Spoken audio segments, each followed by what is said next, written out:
quisiera hacer un repaso general de la sección pasada para poder refrescar nuestra memoria antes de entrar en lo que continúa.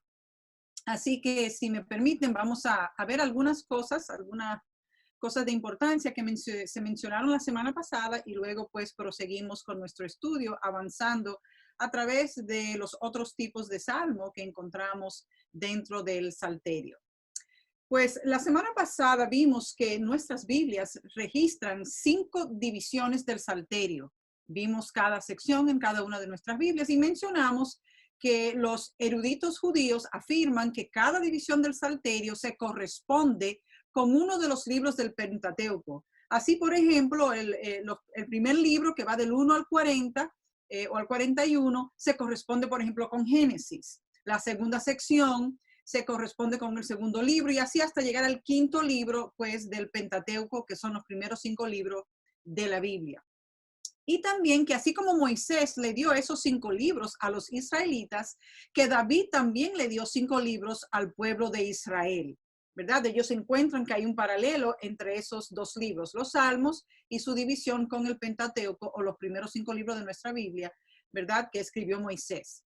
Dijimos también que la mayor similitud que existe entre el Pentateuco y el Salterio se halla en el carácter instructivo de ambos libros. O sea, el libro de los Salmos es un libro de enseñanzas. A menudo pensamos que es solo un himnario, ¿verdad? Pero realmente es un libro de carácter instructivo. Y lo vimos mediante la palabra Torah, que comúnmente se traduce como ley, pero que significa en verdad primordialmente instrucción. Y así abre el libro de los Salmos, mostrando la excelencia y la superioridad y la bienaventuranza del que medita en la palabra de Dios, ¿verdad?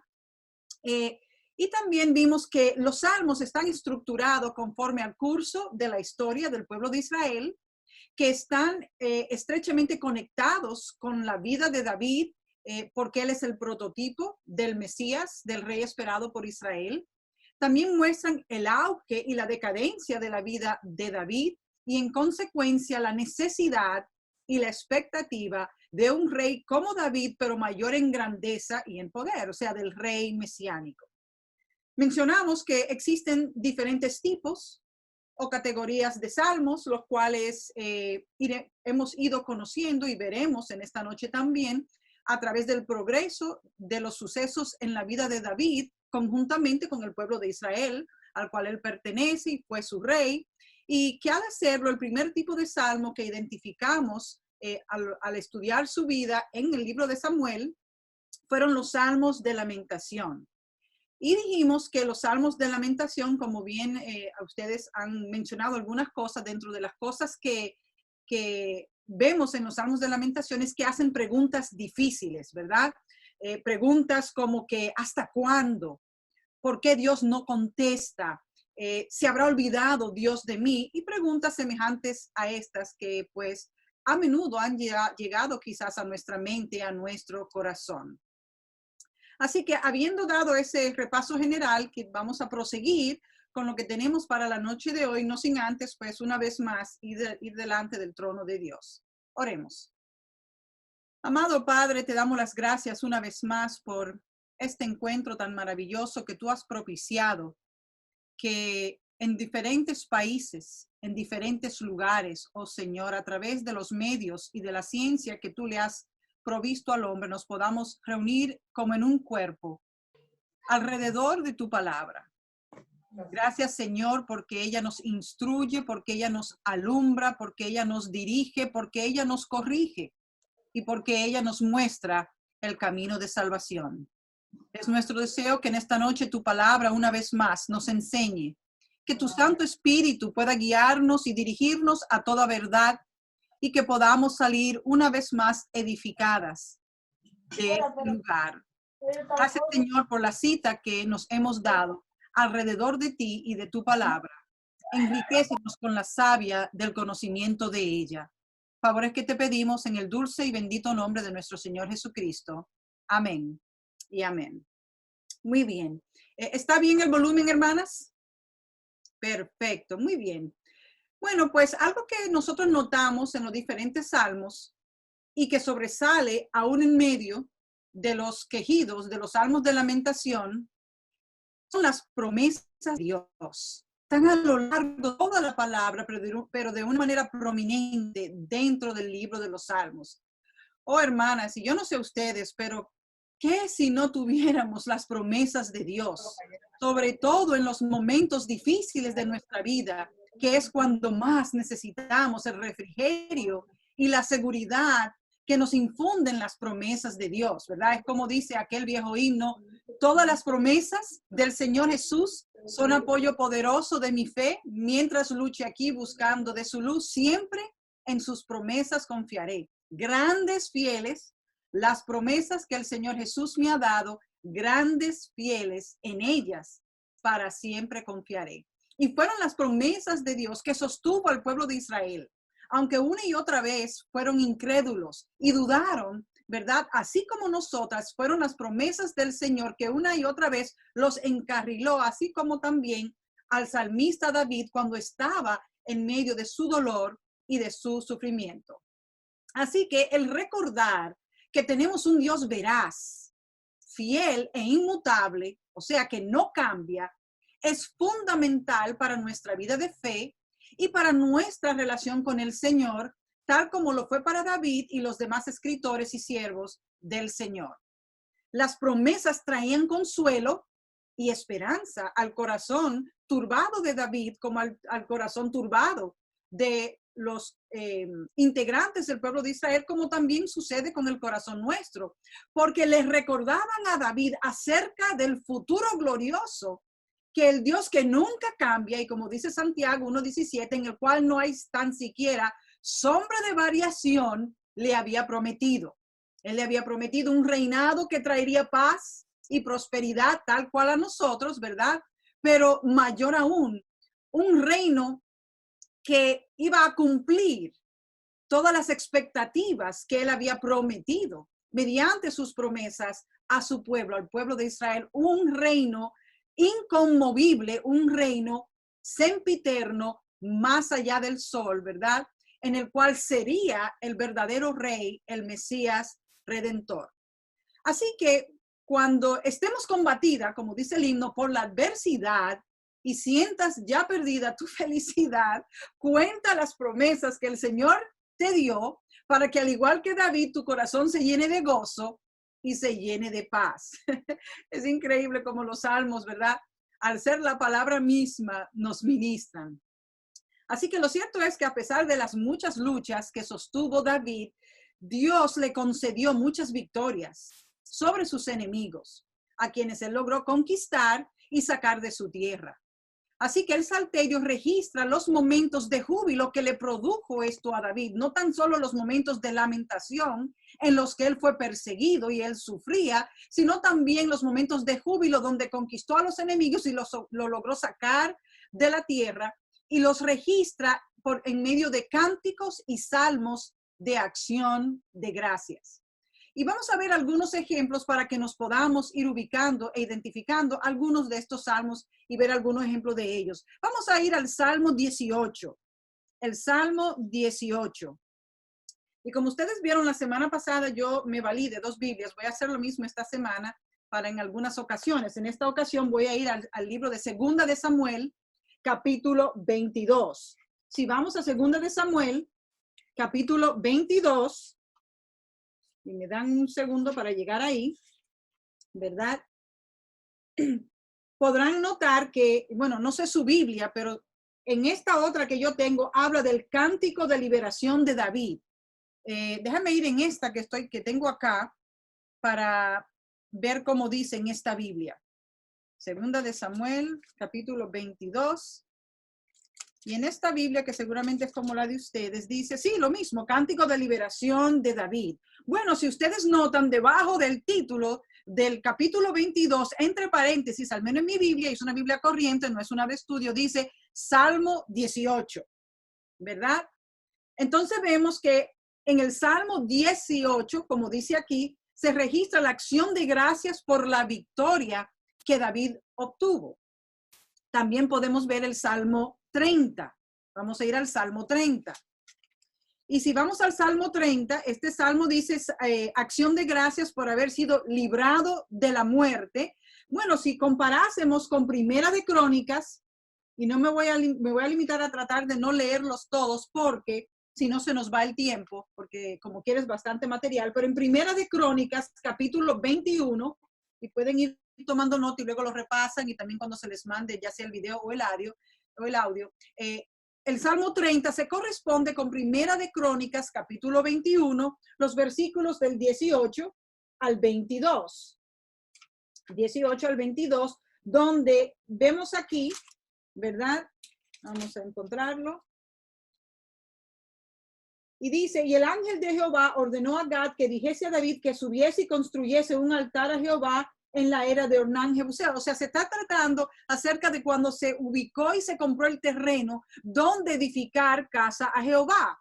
Y bueno, aquí en el Salmo 30, debajo del título, dice, Salmo cantado en la dedicación de la casa, Salmo de David. Entonces vemos, ¿verdad?, que registra algunos de esos momentos de júbilo y de acción de gracias de parte del salmista. Pero también hay otros salmos que son de acción de gracias y no necesariamente todos son de David. El 138 ciertamente es de David, pero también pudiéramos ver el Salmo 116, ¿verdad?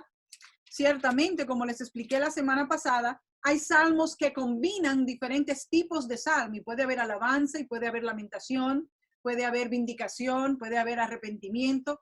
Y el salmo, pero hay salmos que por entero se le categoriza debajo de una u otra categoría, valga la redundancia.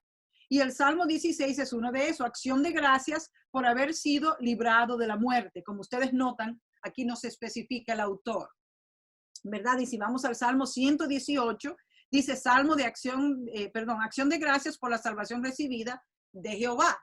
Hablando de salmos sin contexto, ¿verdad? No nos da ninguna referencia, ni nos dice quién es el autor, ni cuál es la circunstancia, pero obviamente por el contenido y por el título pues que le han puesto, sabemos que son salmos de acción de gracias. Ahora, la alabanza y la acción de gracias, aunque algunos autores lo dividen, yo lo he dejado junto porque si no se volvieran muchas categorías. Pero tanto la alabanza como la acción de gracias son temas claves en la Biblia. Y existe un contraste bien interesante entre ambas palabras, ¿verdad? La palabra alabanza es el término que utiliza el Antiguo Testamento para referirse a la alabanza, ¿verdad? Y es justamente la palabra hebrea con que se designa el salterio. En hebreo la palabra es tejilá. De hecho, yo tenía una compañera de trabajo que se llamaba, nosotros le decíamos tejila porque no sabíamos que era tejilá, judía ella, y significa alabanzas, ¿verdad? Mas, sin embargo, la palabra que se usa en el Nuevo Testamento es gracias o acción de gracias. Es un término de procedencia griega, ¿verdad? Como la palabra gracias no existía en el idioma hebreo, años más tarde, los judíos crearon una palabra para ella. Pero realmente, gracias o acción de gracias no es una palabra que existía en el idioma hebreo, sino en el idioma griego. Y siempre encontramos la palabra alabanza o otra versión de la palabra alabanza en el Antiguo Testamento. O sea, de hecho, hay 20 palabras que significan alabanza y que son utilizadas a lo largo del Antiguo Testamento. Una de esas palabras es la palabra Halel. Se escribe H-L-L-E. Y es palabra combinada con la versión acortada del nombre de Dios, o sea, Yahvé, que es el nombre pactual de Israel para Dios, nos da la palabra Aleluya. O alabado sea Yahvé, o como decimos nosotros, alabado sea Dios. Así que, interesantemente, el salterio cierra con 5 salmos de Halel o Aleluya. Estos son los salmos del 145 al 150. Vamos a ir ahí, ¿verdad? Cierra el salterio con salmos de Halel o de Aleluya, que son salmos, ¿verdad?, que alaban a Dios, la persona de Dios, alaban su poder. Como ustedes ven, el Salmo 145 se titula Alabanza por la bondad y el poder de Dios, y empieza, te exaltaré, mi Dios, mi Rey, etc. Y así concluye. alabando a Dios. El Salmo 146, y ustedes ven que en español, por ejemplo, en el Salmo 146, justo debajo dice aleluya, ¿verdad? Debajo del título, dice alabanza por la justicia de Dios. El Salmo 147 tiene por título alabanza por el favor de Dios hacia Jerusalén. Y si ven el contenido, está alabando a Dios.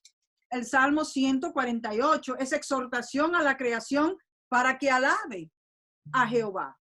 Y como ven en pequeñito también dice aleluya, como también lo dice el Salmo 149 y el Salmo 150, aleluya debajo del título. El título del 149 es exhortación a Israel para que alabe a Jehová, y el Salmo 150 es la exhortación a alabar a Dios con instrumentos de música, ese es el título que tiene, para finalmente cerrar todo el salterio y esa sección de los salmos conocido como el Halel o el aleluya, ¿verdad? Con las palabras, todo lo que respira, alabe a Jehová. Lo precioso de los términos hebreos que significan alabanza, y me lo encontré de lo más interesante, es que todos implican una acción o expresión vocal de parte de la persona. ¿Qué estamos diciendo? Bueno, que en lugar de sentir agradecimiento en el corazón, que es la manera en que se usa a menudo en el Nuevo Testamento, y mantenerlo entre la persona y Dios, ¿verdad?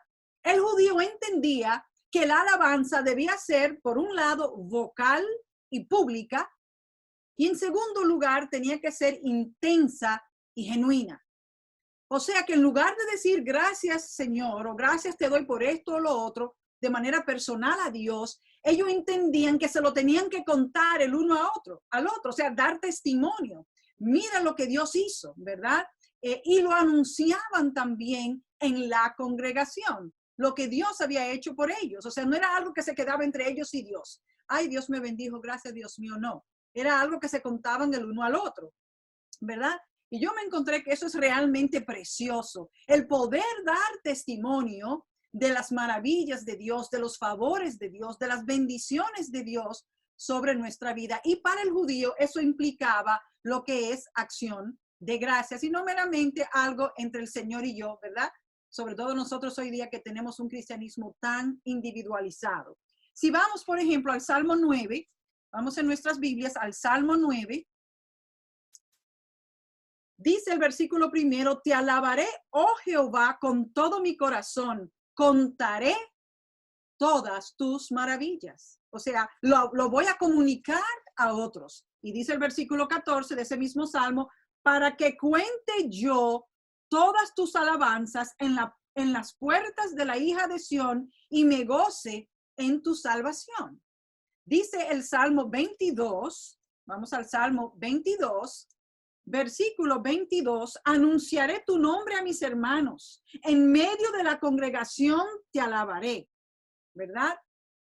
Y dice el versículo 25, de ti será mi alabanza en la gran congregación, mis votos pagaré delante de los que te temen. O sea, la idea es comunicar las maravillas y los favores de Dios. Dice el Salmo 26, versículo 12, mi pie ha estado en rectitud, en las congregaciones bendeciré, hablaré bien de Jehová.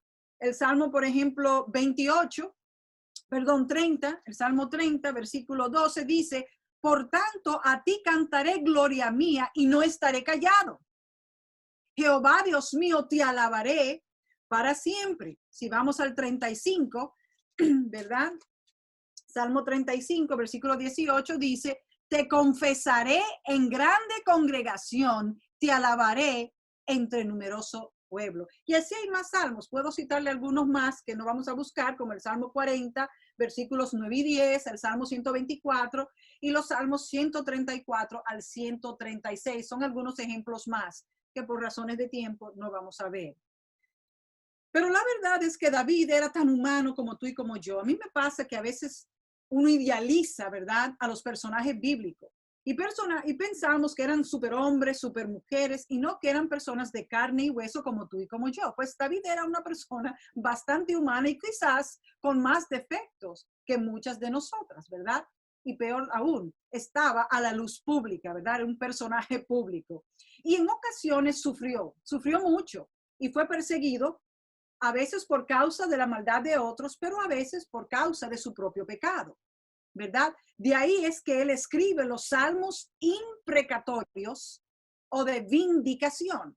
Podemos ver un ejemplo, ¿verdad? El Salmo 5, versículo 10, aunque no es un salmo completo, tiene porciones, ¿verdad?, de imprecación o vindicación. Y vemos que dice el Salmo 5, versículo 10, castígalos, oh Dios, caigan por sus mismos consejos, por la multitud de sus transgresiones, échalos fuera, porque se rebelaron contra ti. También pudiésemos ver el Salmo 55, vamos a ir al Salmo 55, ¿verdad? En el versículo 9 dice, destrúyelos, oh Señor, bastante fuerte, confunde la lengua de ellos, porque he visto violencia y rencilla en la ciudad. Y vamos a ver el Salmo 137 para ver un ejemplo más. Salmo 137. Alguien abrió su micrófono ahí. Versículos 8 y 9 dicen, hija de Babilonia, la desolada, bienaventurado el que te diere el pago de lo que tú nos hiciste.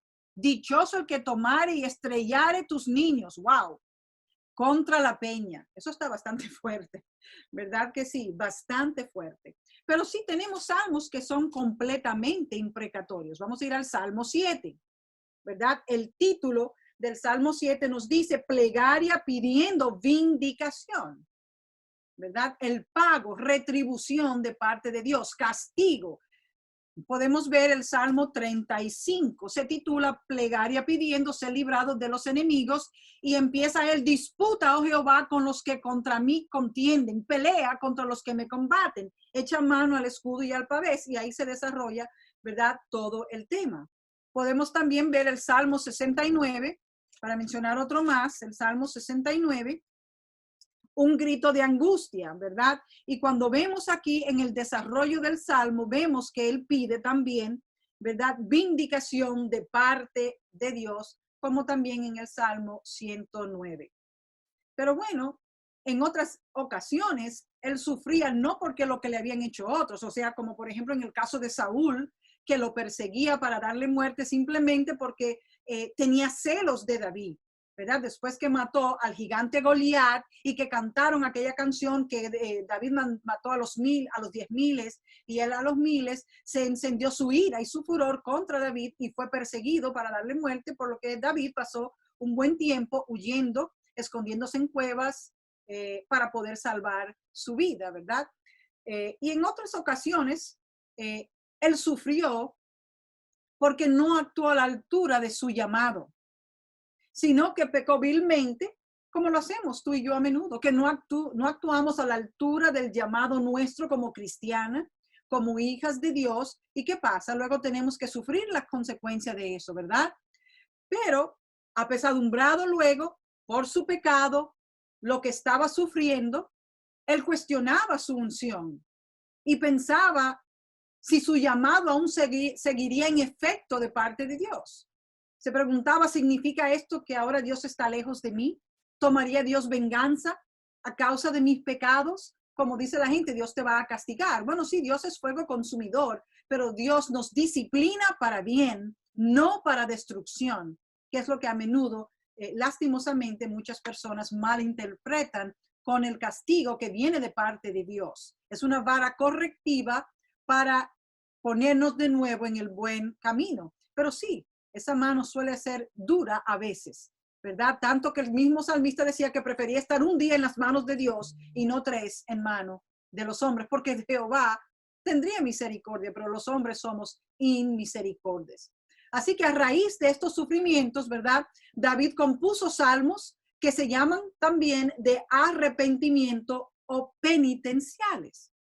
Estos son salmos que resaltan el reconocimiento, el dolor y la confesión del pecado personal o también nacional, ¿verdad? Tenemos en el libro de Crónicas que el Señor dijo que si se humillara en mi pueblo, sobre el cual mi nombre es invocado, ¿verdad?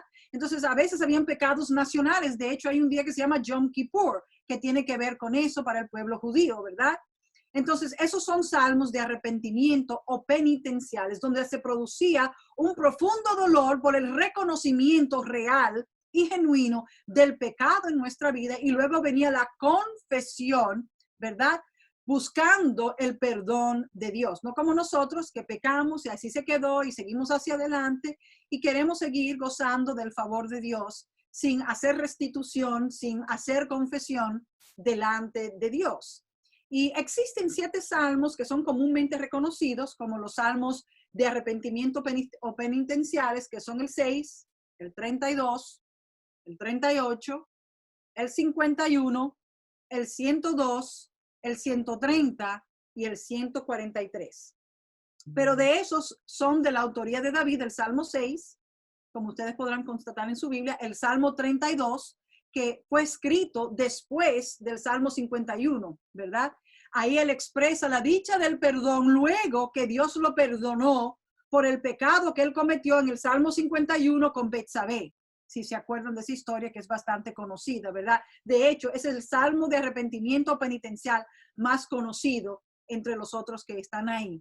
Pero también de esa lista que mencioné de los 7 salmos comúnmente conocidos como de arrepentimiento o penitenciales, también es de la autoría de David, el Salmo 38.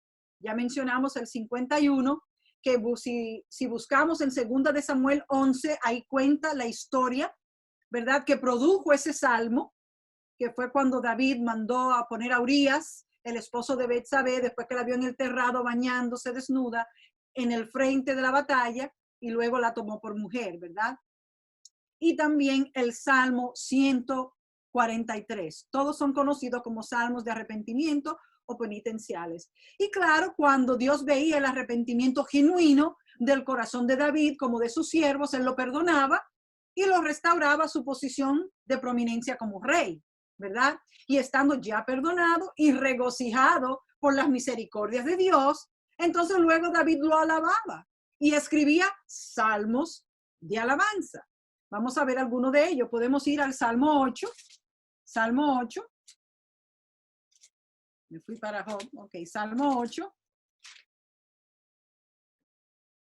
Y en el Salmo 8 es paralelo a Primera de Samuel, capítulo 17, versículos del 1 al 4, versículos 10 y 11, 16, 23 y 24 y 45 al 47. O sea, en lugar de leer el capítulo completo 17, pueden leer esas porciones que le van a narrar lo que él expresa aquí en el Salmo 8.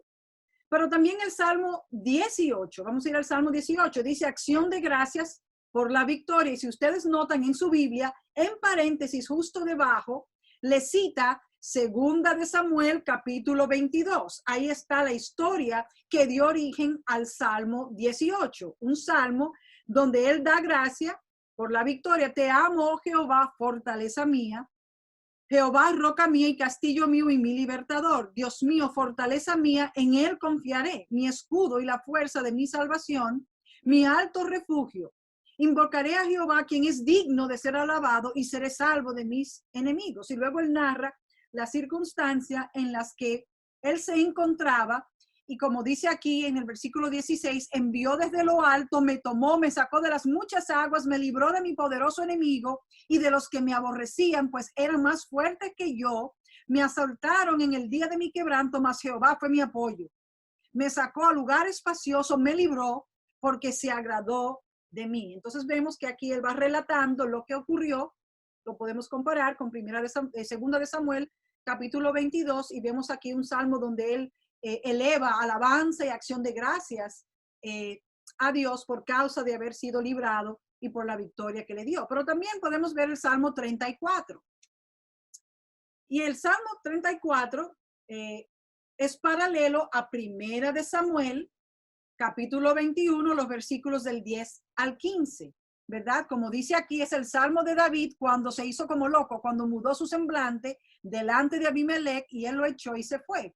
fue en aquel episodio que leímos la semana pasada, donde dice que caía la saliva por la barba porque se estaba haciendo el loco para salvar su vida. Se llenó de temor y esa fue la manera en que él encontró, ¿verdad?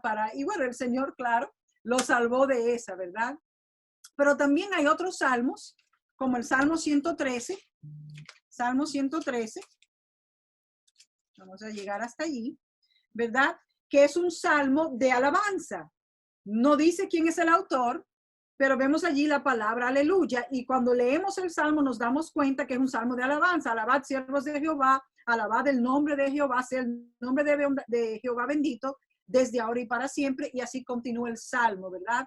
También está el Salmo 115, que conocemos por esa alabanza que hace un tiempo que se hizo popular con Jesús Adrián Romero. No a nosotros, oh Jehová, no a nosotros, sino a tu nombre da gloria, sino a tu nombre sea dada la gloria. Si se acuerdan, ¿verdad?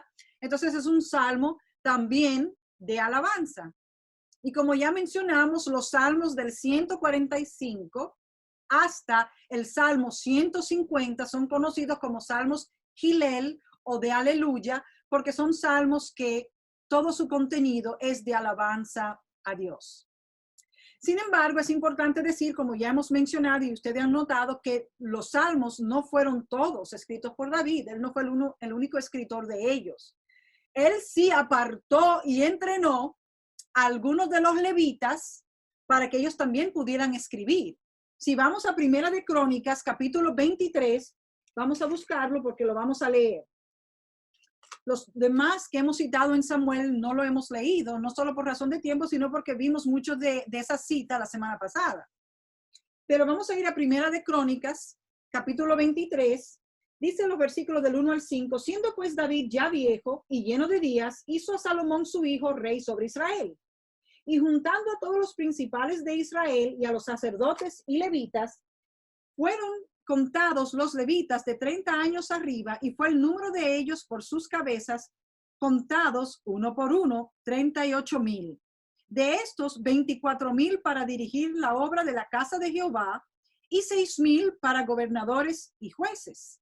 Además, 4,000 porteros y 4,000 para alabar a Jehová, dijo David, con los instrumentos que he hecho para tributar alabanza. Pero si vamos al capítulo 25 y leemos los versículos del 1 al 4, dice allí, asimismo David y los jefes del ejército apartaron para el ministerio a los hijos de Asaf. Ustedes han encontrado con salmos de Asaf, de Emán, ¿verdad? Y de Jedutún para que profetizasen con arpas.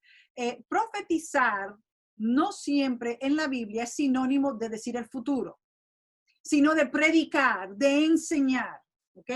Entonces, para que profetizasen con arpas, salterios y címbalos, porque los salmos y la palabra de Dios está llena de la riqueza de la palabra de Dios, ¿verdad? Y el número de ellos, hombres idóneos para la obra de su ministerio, fue de los hijos de Asaf, y menciona, ¿verdad? Ahí los nombres, y dice, bajo la dirección de Asaf, el cual profetizaba bajo las órdenes del rey, que era David. De los hijos de Jedutún, menciona algunos, dice, bajo la dirección de su Jedutún, el cual profetizaba con arpa para aclamar y alabar a Jehová. De los hijos de Emán, menciona algunos nombres, ¿verdad? Y luego en el versículo 5, todos estos fueron hijos de Emán, vidente del rey en las cosas de Dios, para exaltar su poder. Y Dios dio a Emán 14 hijos y 3 hijas. Entonces vemos que ellos eran los que estaban bajo el ministerio de la música, tal y como David los había designado en la obra de Dios, ¿verdad? De manera que los levitas también compusieron algunos salmos. Vemos a Asaf, vemos a Emán, a Etán, a Moisés, a diferentes personas que escribieron dentro de los salmos. Se le adjudican a David, a la autoría de David, 73 que se sabe a ciencia cierta que son de él. Hay otros, ¿verdad?, que se creen que son de él, pero carecen realmente de su nombre y de las pruebas para decir eficazmente que son de él. De manera que hay salmos que son compuestos por los levitas que no tienen nombre, y se piensa que entre algunos de ellos hay algunos más de David. Pero lo cierto es que se le atribuye el salterio a David porque él fue el dulce cantor de Israel, el primero y el que más escribió, el que fue autorizado por Dios para componer los salmos, y él fue quien entrenó luego a estos que luego cantaron en el ministerio, los puso sobre el ministerio, los entrenó, y ellos luego a la muerte de David siguieron escribiendo, ¿verdad? Escribieron a través de la muerte de David y el surgimiento de Salomón, durante la construcción del templo y su corrupción a los ojos de Dios. También escribieron de los reyes y sus rebeliones y la caída de su reino, y escribieron del destierro del pueblo de Israel y la esperanza de ellos regresar vivo a su tierra. Así que cuando se completaron los salmos, que ya sabemos que no fueron solo por David, sino que él entrenó personas, hombres que también fueron ungidos por el Espíritu Santo para esa labor, ¿verdad? Israel no tenía dónde entonar sus cantos, ¿verdad? Ni rey sobre su pueblo. De manera que ellos se preguntaban que cómo podrían comunicarse con Dios, ya que no tenían acceso al templo. El templo habría sido derribado y no tenían templo. Y fue justo ahí, estando en el destierro, mientras estaban exiliados, que se compilaron los salmos, que se organizaron de la manera en que están divididos y que lo tenemos hoy. Los escribas, ¿verdad? Según nos confirman los eruditos judíos, eran hombres entrenados en la ley, expertos en la historia de Israel y en los salmos de David, y ellos compilaron los salmos durante la época de Esdras y quizás también con la ayuda de Nehemías en el siglo IV antes de Cristo. Y ellos lo organizaron de una manera que los salmos pudieran traer esperanza a los exiliados, ¿verdad?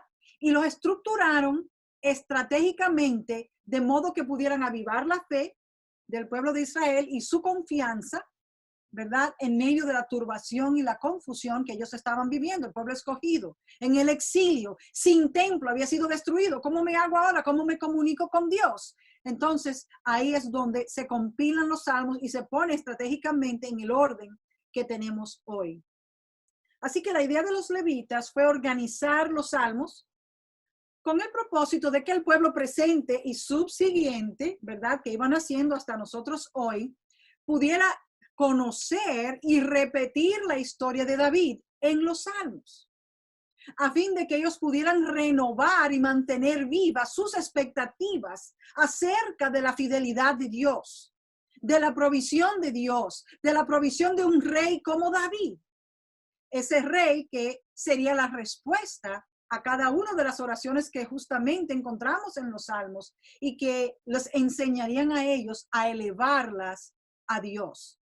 Eso fue un hecho crucial dentro de la historia de Israel, la organización y composición del libro de los Salmos, porque eso fue lo que durante el destierro y el exilio mantuvo viva su fe. Recordar sus antepasados, cómo Dios una y otra vez obró en sus vidas, de la manera en que repetidamente estuvieron en problemas y Dios los libró, lo que sufrieron, lo que experimentaron, y la fidelidad de Dios a lo largo de su vida, como también no solo del salmista David, sino del pueblo como tal. Así que los levitas entendieron que los exiliados necesitaban elevar cánticos de la escritura cuando se sintieran derrotados. De manera que ven que en primer lugar los salmos fueron compuestos como están para servir de instrucción al pueblo acerca de su pasado, acerca de su Dios, acerca del futuro que les aguarda, de las promesas de Dios para mantener viva su esperanza.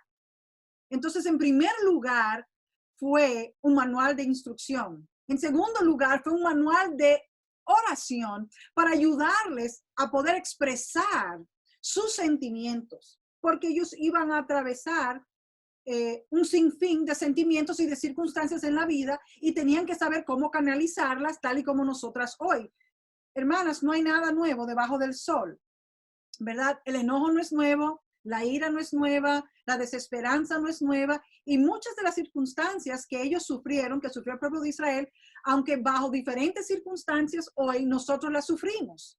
El engaño de un amigo, la traición de alguien, ¿verdad? Alguien que te persigue para hacerte daño, que procura tu mal. y hay otros que en verdad están siendo perseguidos de muerte, como están nuestros misioneros, ¿verdad? O los misioneros en Oriente y en otros lugares del mundo. Así que los levitas, entendiendo la necesidad del pueblo de Israel y lo que este libro, lo que estos escritos, el papel crucial que iba a jugar en la vida de Israel, cuando se sintieran solos, cuando se sintieran derrotados, cuando se sintieran desesperanzados, que ellos pudieran entonar estos cánticos, porque la música alegra el corazón, ¿verdad? Qué refrigerio traen las alabanzas a nuestra vida. Entonces, estaban recibiendo instrucción a través del contenido, estaban conociendo y afirmando el carácter, el conocimiento del carácter de Dios y su fidelidad, al igual que sus promesas, por medio de los cánticos que ellos entonaban, ¿verdad? Y les recordaba que Dios todavía tenía planes con ellos. Así que los salmos los ayudaba a arrepentirse cuando era necesario por sus pecados, a hacer lamentación y llorar por sus pecados y pedir perdón a Dios cuando era necesario, y a recordar que hay un trono en los cielos donde Dios está sentado, donde el Rey de ellos, donde el Rey nuestro está sentado y se inclina a mirar, como dice Job, a los habitantes de la tierra. Dios está sentado sobre el círculo de la tierra. y ¿cómo que se llama? Cristóbal Colón creía que era cuadrada, ¿no? Y los reyes de España no habían leído bien su Biblia. Así que cuando los salmos fueron completados, se entonaron como un medio para brindarle esperanza a Israel en el rey que ellos esperaban. Un rey que les traería de vuelta a su casa. Un rey en el que ellos podían confiar. Un rey que renovaría sus expectativas acerca de la fidelidad de Dios y la provisión de un rey como David. Un rey que sería la respuesta a cada una de sus oraciones. Y un rey que ellos, lastimosamente, muchos aún esperan y que perdieron la primera vez que estuvo, ¿verdad? Pero los salmos le enseñarían a elevar su quejido, a elevar su canción a Dios y hallar en ella paz, esperanza y reposo. Así que jugó un papel crucial el libro de los Salmos para los que estaban desterrados, para los que se sentían sin esperanza, ¿verdad? Y para nosotras también hoy día, que muchas veces nos sentimos de la misma manera en que se sentían el pueblo de Israel, nos infunde ánimo, nos infunde aliento, nos recuerda que el rey viene, que nuestro rey aún viene, que él regresará por los suyos y que este será un ungido, no como David, sujeto a debilidades humanas, sino un rey, ¿verdad?, que se sentará en gloria y que nos llevará consigo a morar eternamente con él. Un rey que sería la respuesta de todas sus y nuestras oraciones, de todas las oraciones registradas en los salmos. Un rey que sería la melodía misma de todos los salmos y que estaría presente en cada salmo que ellos entonaban. De ahí que por eso quiero que la semana que viene podamos ver, ¿verdad?, los salmos reales y a Cristo en los salmos, ¿verdad? Ellos lo iban a ver a él y nosotros lo podemos ver a él en el libro de los salmos, porque Cristo se hacía presente para su pueblo por medio de ellos. Y como nosotras sabemos, ese rey a quien apuntan los salmos, que el mismo Jesús se lo dijo a los discípulos camino a Emaús, que si ellos habían sido, si no sabían lo que decían todas las escrituras, dentro del cual está el libro de los salmos, acerca de él. O sea, los salmos dan testimonio acerca de Jesús. Eso está en Lucas 24-27, ¿verdad? Y ese rey es Jesús. Mi pregunta para ti es, ¿conoces a ese rey? ¿Tienes tú a ese Jesús por Señor de tu vida? Ese es el rey que nosotros los cristianos esperamos. Ese es el rey que volverá a consumar su plan de redención y las bodas del Cordero con su novia, la iglesia, ¿verdad? Para llevarla a salvo de toda la putrefacción que hay en este mundo, de toda la perdición del pecado, de la maldad y del autor del pecado, a morar eternamente y para siempre con Él. Él enjugará toda lágrima de nuestros ojos y ya no lloraremos más, ya no sufriremos más, porque las primeras cosas habrán pasado. Ese Rey es Jesús. Así que en los Salmos de Lamentación, Jesús es nuestro consolador. En los salmos reales que vamos a ver en la semana que viene, Jesús es el Rey verdadero, el real ungido, ¿verdad? En los salmos de arrepentimiento, Jesús es el gran sumo sacerdote, el que rescata del hoyo nuestra vida, perdona todas nuestras iniquidades y nos corona de favores y misericordias. En cada himno que se eleva, Jesús es al que alabamos. Y en cada acción de gracias es a Jesús a quien nosotras agradecemos, muy independientemente de los instrumentos que Él escoja usar. Oh, hermanas, qué maravillosos son los salmos y qué bueno es meditar en ellos. Podemos cantar de Cristo en cada nota del salterio, pues Él ha cumplido cada cántico que los salmistas escribieron y cumplirá a los que faltan cuando regrese por nosotras. Los salmos traen confort a nuestra vida, refrescan nuestra alma, nos dan seguridad acerca de la persona de Cristo y de sus promesas. Él es la melodía que tú y yo tenemos hoy y que podemos entonar a través de los salmos y de la escritura en general para renovar nuestra esperanza. Y así como Israel, nosotras que estamos en el exilio, ahora en el mundo, alejadas de nuestra verdadera patria, de nuestra verdadera ciudad, nosotras que andamos como peregrinas y extranjeras, esperamos la consumación del reino venidero y verdadero, que es el reino de Cristo Jesús, el Mesías ungido, Salvador y Señor nuestro. Es por esto, mis amadas, que nosotras debemos echar mano del salterio.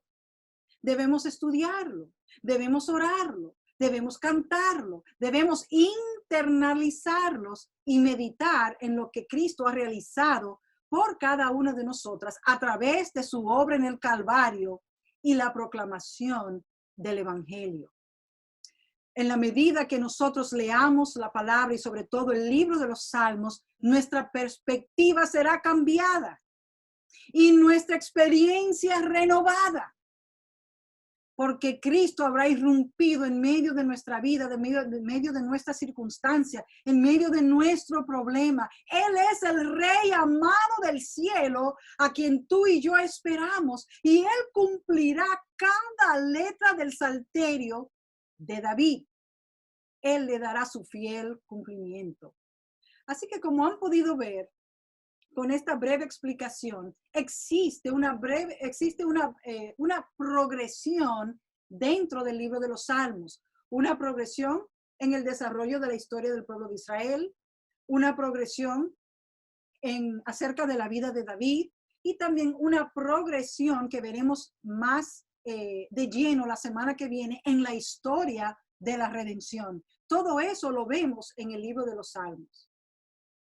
Y finalmente, después de considerar la vida de David y de pasearnos, aunque levemente, por el salterio, podemos llegar a algunas conclusiones, ¿verdad? Y es que el libro 1, que va del Salmo 1 al 41, trata de modo general sobre el establecimiento del reino de Dios y su reinado en el mundo por medio de su ungido. Y en esta ocasión ungido con U mayúscula.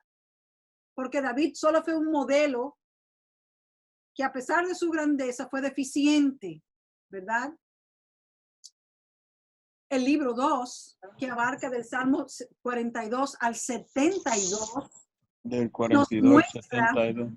cómo el pacto y el reino establecido con David fue transferido luego a su hijo Salomón, quien tuvo, ¿verdad?, la ocasión de construir el templo a Dios, porque a David, como había derramado mucha sangre, no le fue permitido.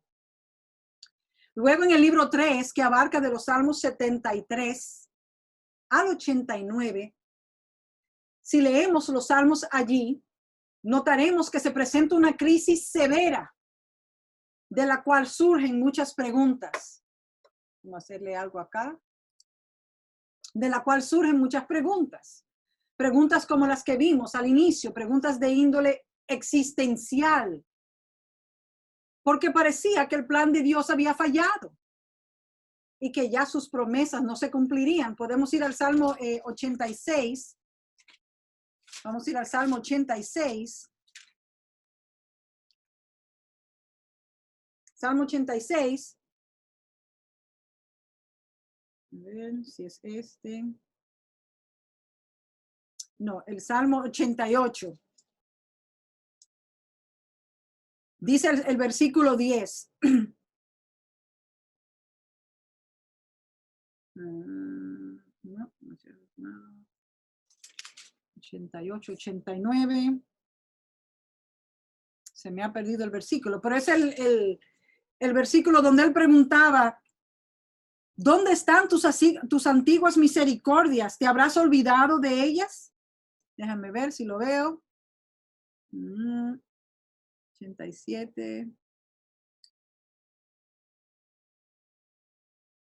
Bueno, se me perdió, se lo debo para la semana que viene, ¿verdad?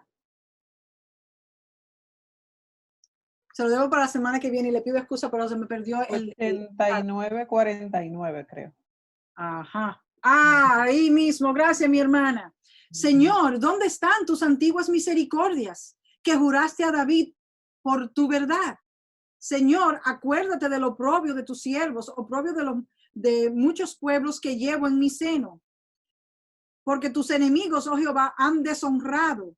Porque tus enemigos han deshonrado los pasos de tu ungido. O sea, ¿dónde están? Mira lo que han pasado, lo que han hecho los malignos, ¿verdad? Nuestros enemigos. ¿Dónde están tus antiguas misericordias que juraste a David por tu verdad? Entonces se produce un momento de crisis en la vida del pueblo de Israel. ¿Habrá Dios fallado a sus promesas? ¿Y qué de las promesas que juró por sí mismo y que le hizo a David? Y en los libros del 4 al 5, ¿verdad?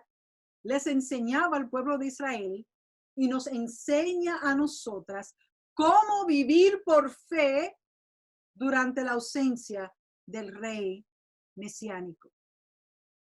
Israel ya no tiene rey y nuestro rey, Señor Jesús, ya no está físicamente en medio nuestro. ¿Cómo vivir por fe durante la ausencia de nuestro rey? Durante la ausencia del rey mesiánico. ¿Cómo viviremos, hermanas? ¿Cómo viviremos? Bueno, el escritor del libro de Hebreos nos ha dicho, puesto los ojos en Jesús, el autor y consumador de nuestra fe. En Colosenses también se nos dice, poned la mira en las cosas de arriba. En Mateo se nos dice, buscad primeramente el reino de Dios y su justicia, y lo demás vendrá por añadidura. Hermanas, ¿cómo viviremos? Con los ojos puestos en el autor y consumador de nuestra fe, que es el Señor Jesucristo. Esa es la manera en que tú y yo se nos ha llamado a vivir en esta hora hasta que venga Cristo a buscarnos para llevarnos consigo. Que el Señor les bendiga.